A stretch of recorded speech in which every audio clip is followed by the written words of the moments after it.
Hello dear student, welcome back to the lecture series of digital electronics. आज के इस video में हम डिस्कस करने वाले हैं एसिंक्रोनस काउंटर के बारे में। पिछले वीडियो में हमने देखा कि बेसिक काउंटर क्या होता है और क्लासिफिकेशन और टाइप्स ऑफ काउंटर्स।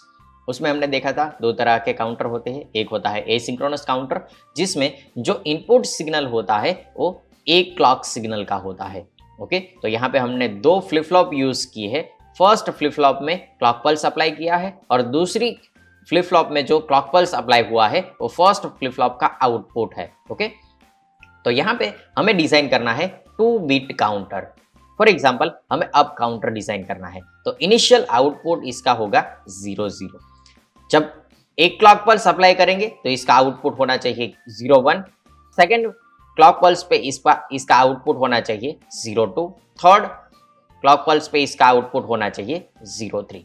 ओके, तो ये 2 बिट काउंटर में हमें मैक्सिमम काउंट कितने मिल सकते हैं, तो यहाँ पे हमने दो वेरिएबल यूज किए हैं ए बी, जिसके अलग अलग 4 कॉम्बिनेशंस हो सकते हैं। तो वो 4 कॉम्बिनेशन हमने यहाँ पे लिख के रखे हैं और इसमें मैक्सिमम काउंट कितना होगा 2n-1, यानी कि 2 बिट काउंटर है तो यहाँ पे होगा 2 - 1। तो इससे आपको मिलेगा मैक्सिमम काउंट 3। तो हमने यहाँ पे लास्ट काउंट 0 3 से इंडिकेट किया है। ओके, तो अगर आपको 2 बिट काउंटर डिजाइन करना है तो 2 बिट काउंटर के लिए आपको जितने बिट का काउंटर डिजाइन करना है इतने आपको फ्लिप फ्लॉप यूज करने पड़ेंगे। तो यहाँ पे हमें 2 बिट काउंटर डिजाइन करना है, तो 2 बिट काउंटर डिजाइन करने के लिए हमने यहाँ पे 2 फ्लिप फ्लॉप यूज किए हैं और ये 2 फ्लिप फ्लॉप है JK flip flop. First JK flip flop में हमने क्लॉक पल्स अप्लाई किया है और सेकेंड फ्लिप फ्लॉप में जो क्लॉक पल्स अप्लाई किया है वो फर्स्ट फ्लिप फ्लॉप का आउटपुट है। ओके, दोनों फ्लिप फ्लॉप में हमने J और K को डायरेक्टली कनेक्ट कर दिया है और जो इनपुट सिग्नल है वो दोनों फ्लिप फ्लॉप में कॉमन कर दिया है। तो यहाँ पे हम इनपुट अप्लाई करने वाले हैं 1 और एक्टिव हाई। तो आपको पता है जब J के फ्लिप फ्लॉप में J = K = 1 होता है तो आउटपुट में QA का कॉम्प्लीमेंट मिलता है। ओके, जिससे हम टॉगलिंग बोलते थे। तो यहाँ पे हमें फर्स्ट एक क्लॉक पल्स पे आउटपुट मिल सकता है QA कॉम्प्लीमेंट और यहाँ पे सेकेंड क्लॉक पल्स पे आउटपुट मिलेगा QB कॉम्प्लीमेंट। ओके, यहाँ पे जो हमने फ्लिप फ्लॉप यूज की है उसमें जो क्लॉक पल्स अप्लाई हुआ है वो है नेगेटिव एज ट्रिगरिंग का। ओके, इस तरह से आप पॉजिटिव एज ट्रिगरिंग भी डिजाइन कर सकते हो और इसमें जो काउंट मिलेगा वो कुछ इस तरह से मिलना चाहिए। तो चलिए देखते हैं कि इस तरह से यहाँ पे फंक्शन होगा। जब हम फर्स्ट क्लॉक पल्स अप्लाई करेंगे, यहाँ पे मैंने क्लॉक पल्स लिख के रखे हैं, क्लॉक पल्स 1 2 3 एंड 4। यहाँ पे नेगेटिव एज ट्रिगरिंग है, इसकी वजह से जब active high to active low clock pulse होगा तभी आपके फर्स्ट फ्लिप फ्लॉप में कुछ चेंजेस होगा। ओके, तो यहाँ पे हम QA का आउटपुट ड्रॉ करते हैं। फॉर एग्जांपल QA इनिशियली 0 है। ओके, तो इनिशियली इसकी वैल्यू 0 रहेगी जब तक first clock pulse active high से एक्टिव लो होगा तब तक। ओके, जब एक्टिव हाई से एक्टिव लो होगा तो यहाँ पे फर्स्ट फ्लिप फ्लॉप में हमने इनपुट दिए हैं 1 1, तो इससे आउटपुट क्या मिलेगा QA का कॉम्प्लीमेंट मिलेगा। तो ये हो गया QA कॉम्प्लीमेंट। जब QA कॉम्प्लीमेंट होगा तो इनिशियली QA की वैल्यू 0 थी तो इसका कॉम्प्लीमेंट अब क्या होगा, कॉम्प्लीमेंट होगा 1, तो A हो जाएगा अभी 1। तो ये हो गया 1। ओके, और ये 1 कब तक रहेगा, जब तक हम नेक्स्ट क्लॉक पल्स अप्लाई करेंगे तब तक। तो नेक्स्ट क्लॉक पल्स यहाँ पे है तो तब तक ये जो आउटपुट है वो 1 रहेगा। जब फिर से क्लॉक पल्स अप्लाई करेंगे तो यहाँ पे फिर से QA का कॉम्प्लीमेंट मिलेगा। तो QA की वैल्यू थी अभी 1, तो इससे QA का कॉम्प्लीमेंट क्या मिलेगा, 0 मिलेगा। तो ये हो गया 0। ओके, तो यहां से लेके नेक्स्ट क्लॉक पल्स तक ये होगा 0। फिर से हम क्लॉक पल्स अप्लाई करेंगे तो फिर से इसका कॉम्प्लीमेंट मिलेगा 1। फिर से जब तक क्लॉक पल्स रहेगा, नेक्स्ट क्लॉक पल्स नहीं मिलता तब तक इसकी वैल्यू रहेगी 1 और फिर से हो जाएगा 0 क्योंकि यहाँ पे कॉम्प्लीमेंट मिलेगा।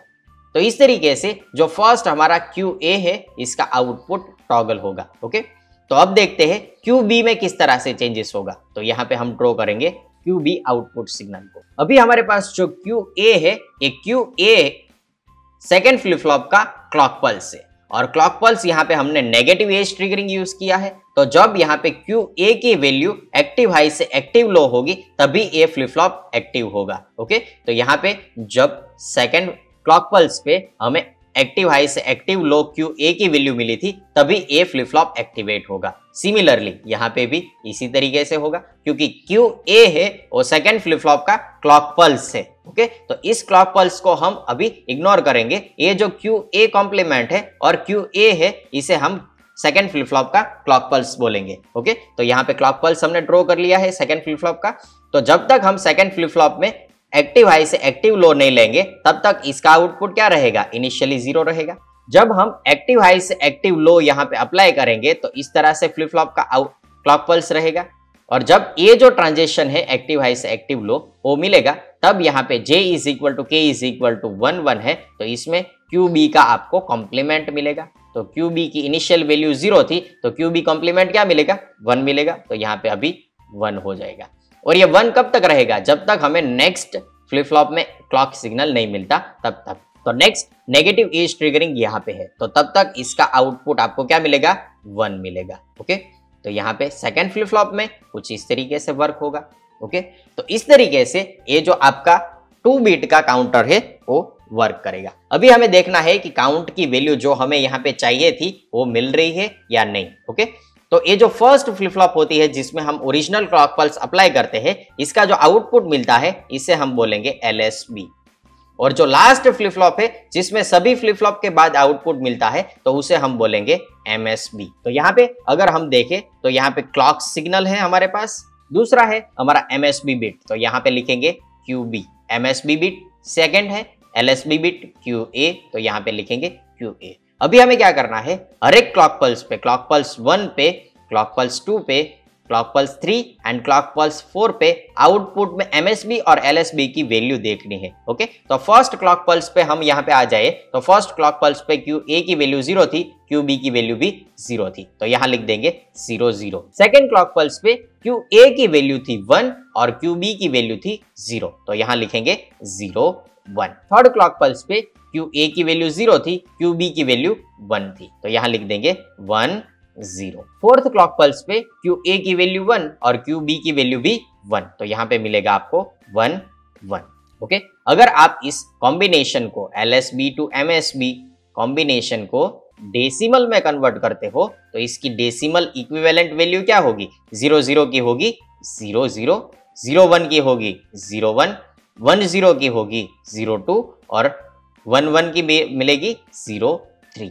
यानी कि हर एक क्लॉक पल्स पे हमें 1 से इंक्रीमेंट मिल रहा है और 1 से इंक्रीमेंट मिलते ही हमारा काउंटर 0 0 टू 0 3 काउंट करता है, जो कि हमें यहाँ पे डिजाइन करना था। ओके, तो इस तरीके से आप एक simple 2 bit asynchronous counter design कर सकते हो, जिसमें हमने डिजाइन किया है with the help of JK flip flop. इसी तरीके से आप 3 बिट और 4 बिट काउंटर भी डिजाइन कर सकते हो। तो नेक्स्ट वीडियो में हम देखेंगे कि किस तरह से हम 3 बिट और 4 बिट एसिंक्रोनस काउंटर डिजाइन कर सकते हैं। ओके, यहाँ पे हमें जो नंबर ऑफ स्टेबल स्टेट या काउंट मिले हैं जैसे कि 0 0 0 1 1 0 और 1 1, ये सभी स्टेबल स्टेट को हम बोलेंगे मॉड्यूलस। ओके, तो अगर आपको यहाँ पे मॉड्यूलस की वैल्यू चाहे, अगर आप यहाँ पे मॉड्यूलस की वैल्यू लिखना चाहे तो आप कुछ इस तरह से लिख सकते हैं 0 0 फिर 0 1 फिर 0 2 फिर 0 3, तो ये होगा आपका मॉड्यूलस इन डेसिमल। सिमिलरली इस चीज को आप बाइनरी में भी लिख सकते हो। फर्स्ट मॉड्यूलस होगा 0 0 स्टेबल स्टेट, फिर होगा 0 1 1 0, फिर होगा 1 1, और इस तरीके से आपका ये एसिंक्रोनस 2 बिट काउंटर वर्क करता है। तो इसे हम बोलेंगे मॉड्यूलस। ओके, एक individual stable state of counter.